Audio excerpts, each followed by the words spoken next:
Hi, hello students. Today we are going to see about how acids and bases react with metals. Based on that, there is an activity called 2.3.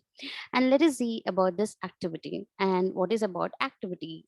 This activity asks us to react zinc granules with various acids and observe the flammability of gas formed.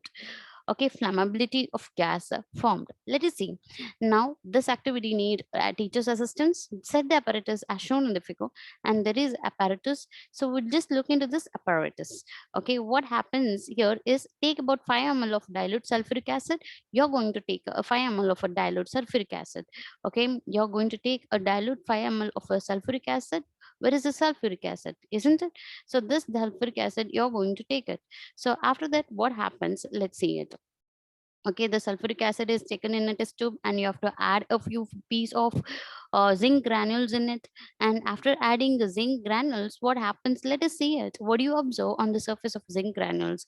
Here is zinc. We see the bubbles coming out of vigorously with strong acids. Actually, we see the bubbles coming out vigorously with the strong acids, and the gas burns when we bring the candle to it.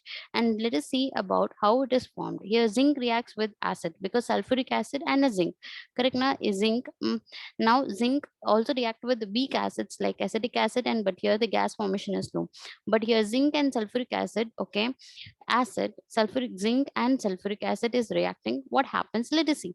Now zinc plus sulfuric acid is H2SO4, okay, sulfuric acid. When it reacts, you're going to get zinc sulfate is ZnSO4 plus H2, you're going to obtain it. Zinc reacts with acids. Okay, zinc reacts with an acid. Okay, zinc reacts with an acid.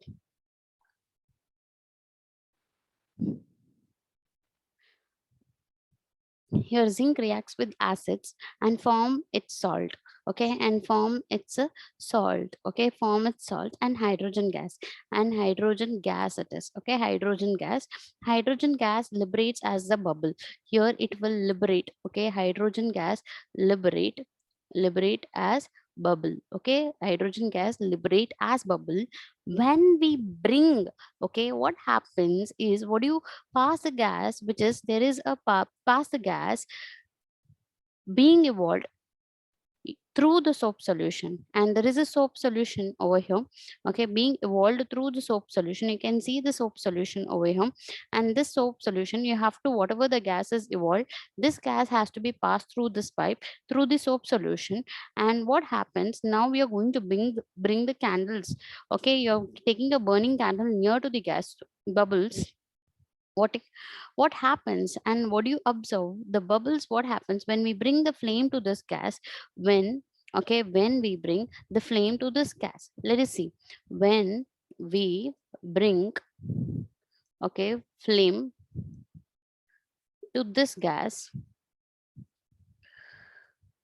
when we bring the flame to this gas, it burns. Okay, it burns as hydrogen. It burns as hydrogen. It burns as a hydrogen, is highly flammable. Okay, is highly flammable. Okay, so here, for example, here zinc plus H2SO4 gives you zinc sulfate, it's salt plus hydrogen gas, and weak acid does not dissociate quickly in water. So its reaction with zinc is lower as compared to the strong acids.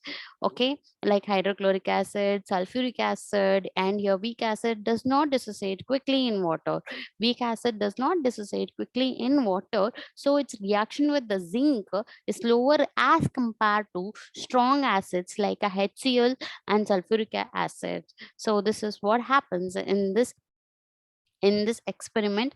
And whatever the hydrogen gas which is bubbled through it, so here the experiment is says about the here which gas is, usual question is asked is, which gas is usually liberated when an acid reacts with a metal.